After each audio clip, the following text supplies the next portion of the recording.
I step into the grand hall and every eye turns away.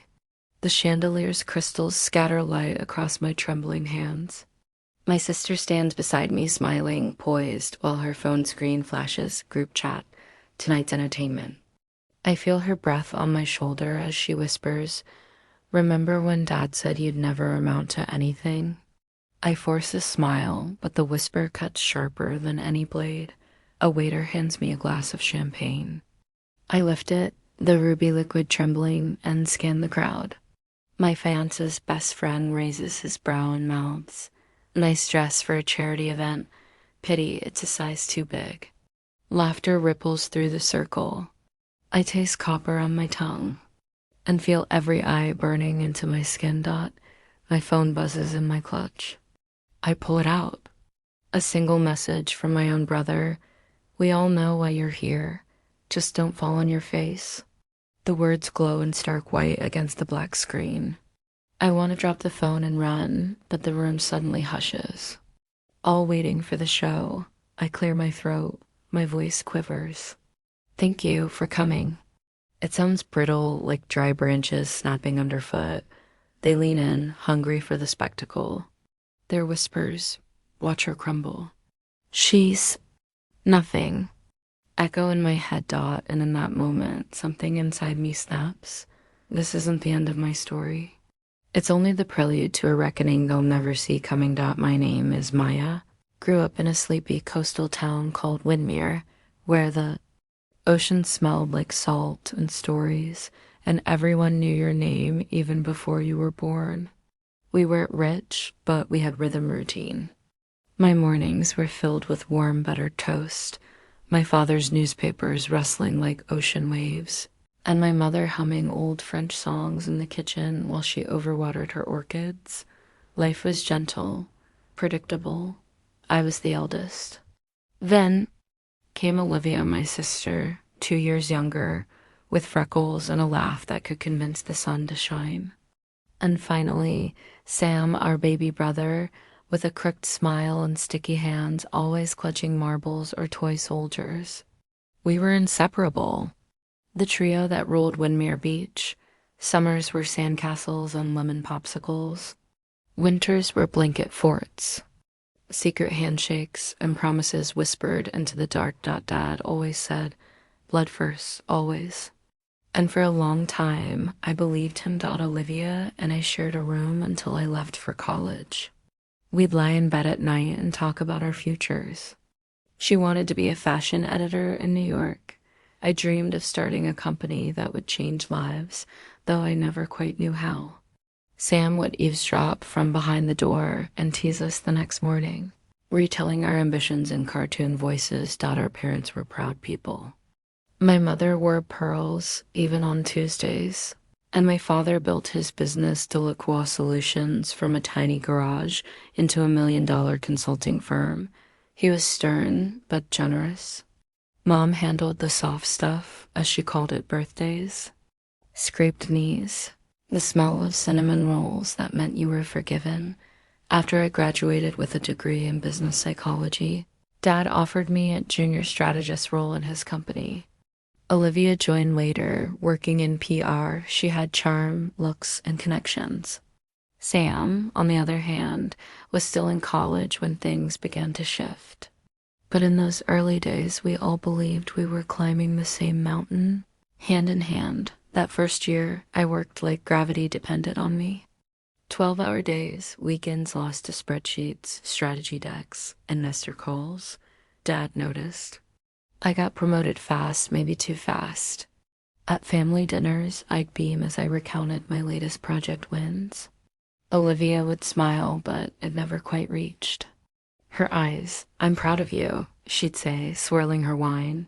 But one Thanksgiving, I overheard her in the kitchen whispering to Mom, "She's so obsessed with work. She's going to burn out before 30. It stung, but I brushed it off. Siblings tease. "That's what we do." Sam was still the sweet one. He'd always take my side.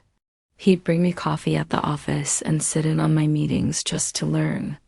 "From the bust," he'd say.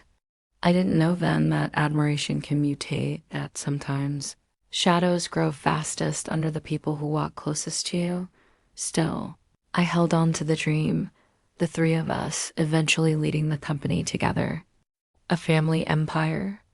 I even drafted an internal plan de la croix, Legacy 2030, I called it. I showed Dad.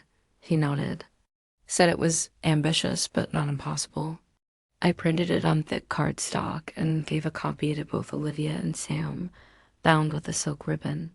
We'll do this together, I said that Christmas, under the twinkling fairy lights. Olivia raised her glass. Sam nodded. We toasted to the future. I didn't realize they had already. Began carving me out of it. What I didn't see coming were the tiny cracks forming beneath the surface. The skipped emails, the meetings I wasn't invited to, the side deals, but didn't reach my desk. At first, I blamed it on scale Dad's company had grown after all. We were now global. Not everything needed to pass through me, but there was something else, a subtle energy shift. I'd walk into a boardroom and feel the silence press against my chest like a loaded question. Olivia would always break it with, a compliment too sugary, too sweet. Look at you in that blazer, running the world, huh? She'd giggle and the men around the table would chuckle, not knowing I was quietly shrinking. Still, I loved them. Even as I noticed our group texts drying up or Sam forgetting to mention weekend dinners, I told myself, we're adults now. Life gets busy, but I still remembered that night on Windmere Beach when we were 10, 12, and 14 staring up at the stars, swearing on the sky that we'd never betray each other. Promise me, I had said. Always, Olivia whispered. Always, Sam echoed. That promise echoed in me long after the stars faded. Even when I stood in the hallway of the Delacroix building years later, listening to them laugh behind closed doors, laughing at me, back then, I still believed love would win. That family, once broken, could be mended with honesty and time. I still thought I could work harder, be better, prove my worth, not just to the company, but to them. What I didn't realize was that they were never waiting for me to win. They were waiting for me to fall, and they would get their wish, just not in the way they imagined. The first betrayal didn't look like a betrayal at all. It looked like a shrug, a missed email, a meeting that somehow got rescheduled without me, a forgotten CC, nothing dramatic, just the quiet drip of erosion, one polite exclusion at a time. Was overseeing a major merger with a French consulting firm, a deal that could redefine our market position in Europe. I worked on it for months, built the pitch deck, charmed the executives, laid the groundwork brick by brick. But when the final strategy session was held in London, I wasn't invited. Olivia went instead. I found out when I saw a picture on LinkedIn. Her smiling beside the French CEO, tagged with leading the future of Delacroix with charm and vision. My heart stuttered. I stared at the post, the fluorescent lights of my office flickering above me, and kept refreshing the page as if somehow my name would magically appear in the caption. I texted her, hey, I didn't know you were heading to London for the Gerard deal. Olivia, oh, thought you were CCD. Dad asked me to step in since you were busy with onboarding the interns. Hope that's okay. Interns. I was managing 12 interns for 2 weeks, a task that Olivia herself had delegated to me in a Monday meeting with a smile that now felt mechanical. But I let it go, because that's what good sisters do, right? The next week, I gave a quarterly report at the board meeting, polished, tight, full of growth metrics and forward projections. Afterward, Sam cornered me near the elevator, drink in hand, eyes gleaming. You're getting really good at sounding impressive, he said, with that same crooked grin I once trusted. But maybe dial it back a bit. You know how Dad is about overcompensating? Just tone it down. Tone it down. I laughed, awkwardly. You think I overdid it? He smirked. I think you don't need to try so hard. You've already got the job. Relax. But I didn't feel relaxed. I felt like I was walking a high wire and no one was holding the net anymore. At the quarterly retreat in Napa Valley, things escalated. We were sitting in an open-air pavilion, sipping cold Chardonnay and watching the sun slip behind the vineyard hills. The team-building activity had everyone writing anonymous compliments about their colleagues on paper slips. I unfolded mine with hopeful fingers. Great work ethic, but tries too hard to be the smartest in the room. Elegant, but sometimes intimidating. We get it, you know your stuff. I laughed it off with the others, pretending I didn't feel like I'd been publicly undressed later that night. I overheard Olivia outside by the fire pit, glass of wine in hand, chatting with two junior executives. Her voice was low, but not low enough. She's great, of course, she said. Just intense. I mean, she cried over a Google Doc once. They laughed. Sometimes I think she's trying to prove something Dad already decided. They didn't know I was standing just around the corner. I didn't cry. Not then. Not in front of anyone. I went back to my room, locked the door, and sat in the dark, wine glass in hand. Watching the blinking red dot of the fire alarm on the ceiling dot, am I too much? Do they see me as a threat or as a joke? When did we stop being family and start being competition? Soon after, Olivia got a podcast invite to speak on women in leadership. The PR team pitched me as a co-speaker. After all, I had seniority and more board experience. But Olivia declined the idea. She's just too serious, she told the team. It's supposed to be light, inspiring, not a TED Talk. The kicker? She said it in a team-wide email and forgot to remove my name from the thread. I replied simply, thanks for the clarity. Then I closed my laptop and I started watching. That's when I noticed the patterns. Olivia had developed an inner circle within the company, a clique of young, hungry execs who worshipped her charisma but dismissed substance. They started controlling the flow of information, curating what crossed my desk. I'd only find out about major decisions after they'd been executed. Meanwhile, Sam had wormed his way into our father's daily meetings, constantly helping but rarely producing anything. He'd always end up repeating one of my ideas with a slight twist and a grin. Just thought of this. And somehow, Dad listened more when it came from him, at first. I blamed Dad, but he was aging, tired, and too proud to admit when he was.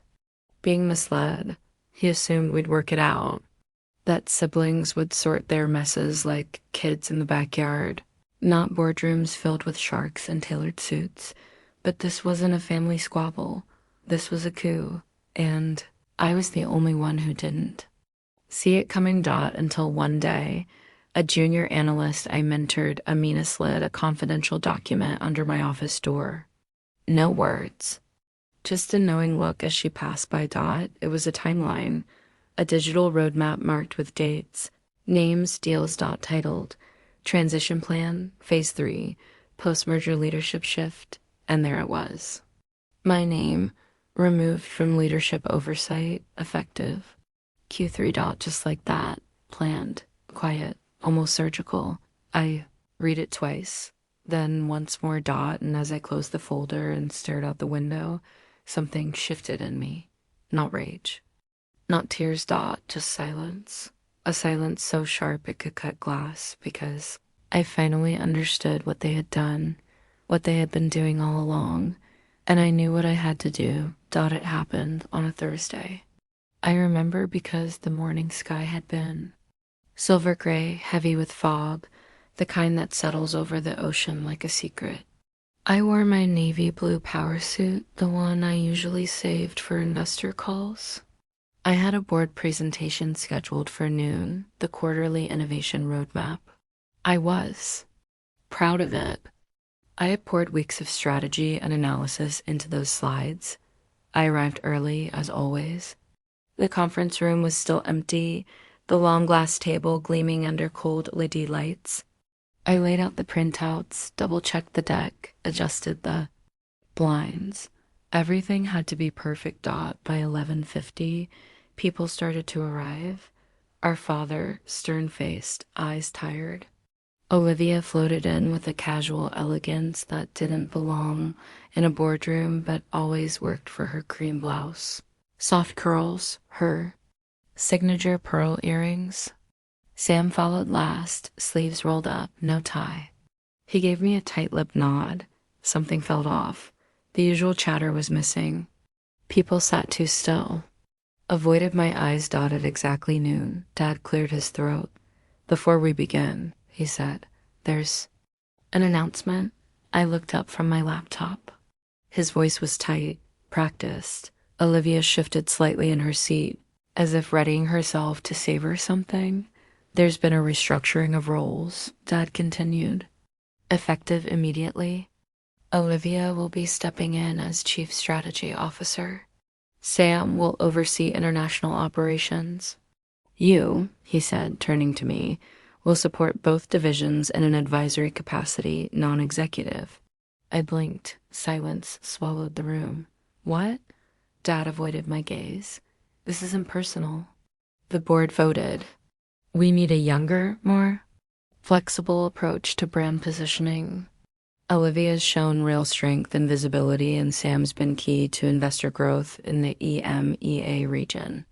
But this is my roadmap, my strategy. I built the Q4 vision. Olivia chimed in, her voice dipped in honey.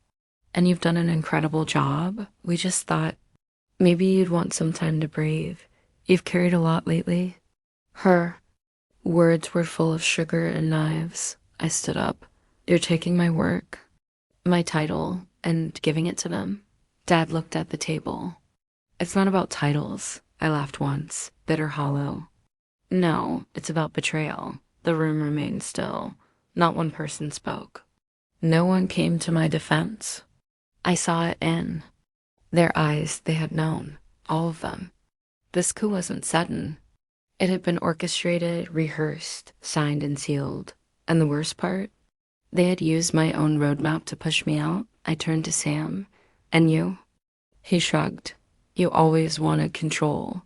We just adapted." That's when it hit me. This wasn't an impulsive power grab. This was patient, calculated. They had waited until I built the future only to steal it and shut the door behind. Me, I didn't cry. Not then. I gathered my files, my dignity, and walked out of the room, heels echoing against marble tile like gunshots. I passed through the glass doors of Delacroix Solutions, the company I had devoted a decade of my life to without a single person stopping me. No hugs. No goodbyes. Just silence. I sat in my apartment that night, staring at the lights of the city blinking through the rain. My phone buzzed once. "Olivia, don't disappear. Let's do brunch next week. We're still sisters." Sisters. I dropped the phone, poured myself a drink. Then another. I let the grief come. Let it take me apart. All of it. The humiliation, the disbelief, the betrayal from people who had once held my hand during thunderstorms and cried with me at Mom's funeral. I mourned not just my job, but the death of something older. The death of trust. I stayed in bed for 3 days, ate nothing, spoke to no one. Canceled every meeting on my calendar. But on the 4th day, I opened my laptop and I started rereading that transition document Amina had slipped under my door. Not in anger, but in focus. Because if they were going to use my own strategies to replace me, then I would use my silence to end them. Not with noise. Not with drama. But with the one thing none of them expected from me anymore: power. I used to believe revenge meant rage, heated, impulsive, loud. But now, sitting at my dining table, lit only by the pale gold of a desk lamp and the city's glow beyond my window, I understood something else. Real revenge is quiet. It's surgical. It's patient. I opened a blank document and titled it Operation Moth to Flame. I would give them exactly what they had given me: exclusion, silence, irrelevance, but mine would be artful, deliberate, Poetic. First, I studied. The board, Delacroix Solutions, had grown under my strategic direction. Our success in France, our move into Southeast Asia, the clean energy partnerships, I had been the architect. Yet Olivia wore the crown. Sam now had a seat in London. I was invisible. That's how I would move, unseen, unbothered, unstoppable. I contacted Amina. We met at a quiet rooftop bar downtown. No emails. No texts. Just trust the kind born from shared scars. She arrived in a trench coat, her eyes alert. I slid a napkin across the table. A name, a date, and a single line. Greater than how far are you willing to go? She nodded. No hesitation. You built this company. I'm in. Over the next few weeks, we worked under the radar. While Olivia was charming influencers and Sam was schmoozing foreign investors, I combed through the archives, the internal strategy papers I'd written, the vendor contracts Olivia hadn't bothered to renegotiate, the retention data Sam had ignored while chasing global PR stunts. I knew where the vulnerabilities lived, but I didn't stop there. I began attending low-profile networking events, speaking on panels, not as former Delacroix executive, but as CEO in waiting of a new consultancy. My own. I called it Kalira, a name that meant strength and beauty in an ancient language I'd once heard in a museum. It felt right. Feminine, powerful, unseen. With Amina as my right hand, we curated a team. A quiet exodus of Delacroix's best minds. Not the loud, flashy names, but the analysts, the developers, the designers. The ones who knew the bones of the system. I didn't recruit them. I simply had coffee. I listened. They followed. Then came the next step, destabilization. I crafted a quiet leak, an anonymous tip to one of Delacroix's major private investors about irregularities in Olivia's branding deals. Nothing false, just incomplete disclosures. Details buried under creative budgeting, enough to raise questions, enough to rattle. At the same time, I reached out to the French partner from the Gerard merger, the one Olivia took credit for. I asked for a casual meeting. We met in Paris in a little cafe near Rue Saint-Honor. I told him the truth about how I'd built the proposal, about how I'd been pushed aside, and about my new firm. He leaned back, hands folded. You understand my business better than anyone at Delacroix. Why should I stay tied to them? I smiled. You shouldn't. 2 weeks later, Gerard Consulting canceled their partnership renewal. The headlines were quiet, just a footnote in industry news. But inside Delacroix, I knew the walls had started to tremble. Still, I stayed silent. No gloating. No grand declarations. Just progress. By month 3. Kalira had signed 4 major clients, all of whom had previously flirted with Delacroix, but never signed due to cultural mismatch. That mismatch was now named Olivia. Sam tried to retaliate with an aggressive PR campaign in Singapore, but he didn't realize we had already onboarded their lead sustainability advisor. One morning, Olivia emailed me. Subject, brunch. Hey, weird tension lately. Want to clear the air? I stared at the message. She didn't know. She still thought I was licking wounds. I replied, greater than sure, after quarter end. There was no brunch. Meanwhile, I called in a favor. One of my old professors had become an editor at a prestigious business journal. I pitched them a piece, The Invisible Woman, How Female Visionaries Build in Silence.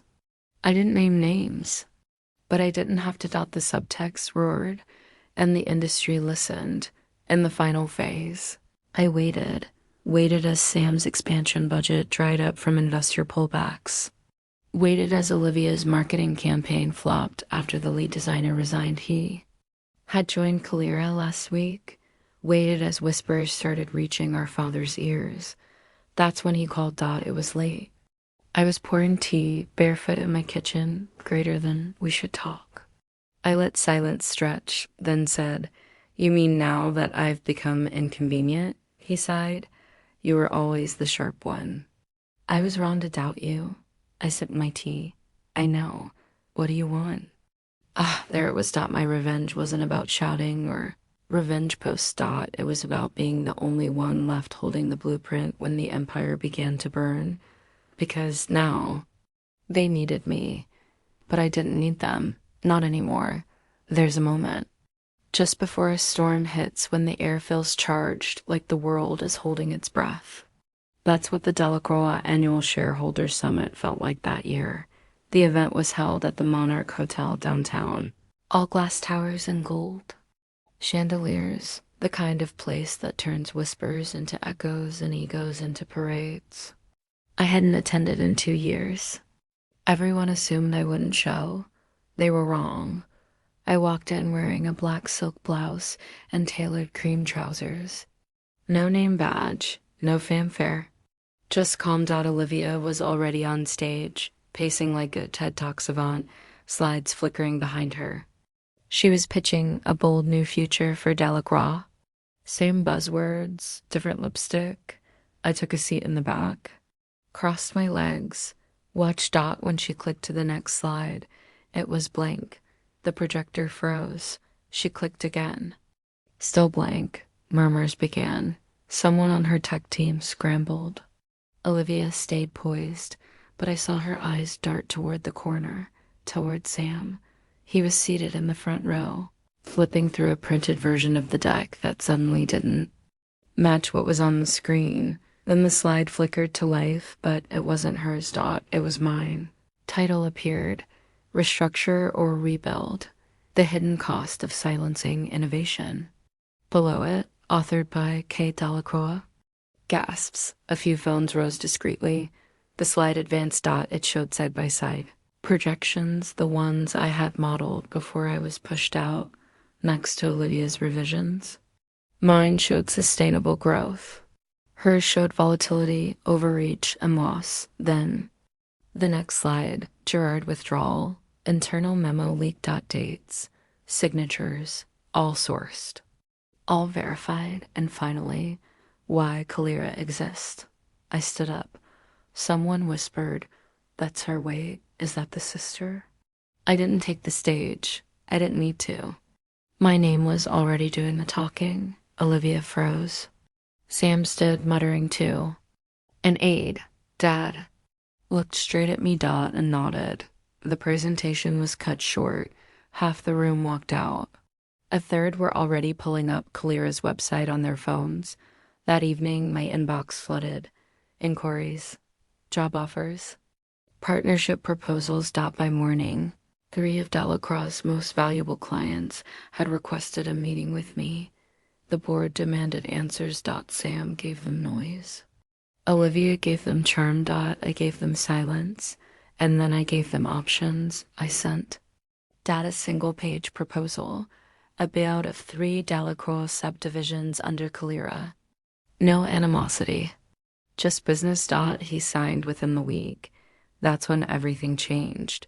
The following month, Olivia resigned to pursue personal creative ventures. Sam stepped back to explore international nonprofits. Neither made public statements. No press. No rebuttal. Just gone. They had spent years plotting in shadows, and I had taken everything in daylight. When I walked into the Kalira headquarters, my headquarters for the first time, it felt surreal. The space was minimalist, sunlit, filled with laughter, and real energy. No fake smiles. No cold corridors. Amina stood beside me, holding a folder. "They're asking if you'll speak at the Global Women in Business Summit this fall." I smiled. "Tell them I already am." I sat at my desk glass, but without pretense, and stared out over the city. The silence was delicious, not hollow, like before, but full of peace, power, wholeness. And then one last email. From Olivia. "I guess you win, but if it means anything, I never hated you. I just couldn't keep up." I didn't reply, because winning wasn't about proving I was better. It was about proving I was enough without them. There's something strange about silence when it finally arrives not as punishment, but as peace. I wake up now to stillness, not urgency. No alerts, no schedule so tightly wound that my breath feels borrowed. Just the sound of wind rushing against glass, the occasional hum of the espresso machine warming in the kitchen, and the knowledge that I built something that no one can take from me again. Kalira is thriving, not just in profit, but in purpose. We're not chasing headlines, we're rewriting the rules. Our culture is clean. We don't reward loudness. We reward depth. Every team lead has a voice. Every strategy is a collaboration. And no one is silenced in the room they helped build. I still keep the original transition plan in my drawer. Not out of bitterness, but as a reminder of how quietly the knife went in. And how deliberately I removed it alone. Bleeding, but not broken. Last week, I walked past Delacroix headquarters. The sign had been changed, downsized, branded into something generic and corporate. The glass looked dull. I heard they've restructured again. They had to. I didn't stop Dot, just kept walking with my coffee, heels soft against the pavement. Number 1 recognized me. No one needed to. Across the street, a digital billboard flickered with my face K. Delacroix, founder and CEO Kalira. When they doubted my seat at the table, I built a new one. I smiled, not because I wanted applause, but because no one's clapping matters. When you found your own rhythm, I haven't spoken to Olivia in months. Not since that final email. She moved to Spain, I think. Yoga retreats, some boutique PR thing. Sam lives in Bali now. Nonprofits or something close enough to keep his name relevant. I don't wish them ill. I just don't wish for them at all. Sometimes I think back to Windmere, the beach, the three of us racing through the tide, shouting into the wind like we were unbreakable. Sometimes I close my eyes and hear Olivia's laughter and Sam's silly voice as he recited made-up poems. We were kids. We didn't know what ambition could do to blood, how family can become politics, how envy wears the softest skin. I still love the ocean. But now I swim alone, and that's not loneliness. That's freedom. Last month, I took the entire Kalira team on a retreat. Not to Napa or London, but to Windmere. Rented the old shore house where I spent every childhood summer. The team laughed on the sand. Someone found one of Sam's old marbles buried under a porch plank. We took photos, told stories, no strategy decks, no agendas. Just life. That night, as the sun bled into the sea, Amina turned to me and asked, "Do you ever wish it had gone?" Differently, I looked out over the horizon and said, "No," because I lost everything that was never real, and I gained everything I built with my own 2 hands.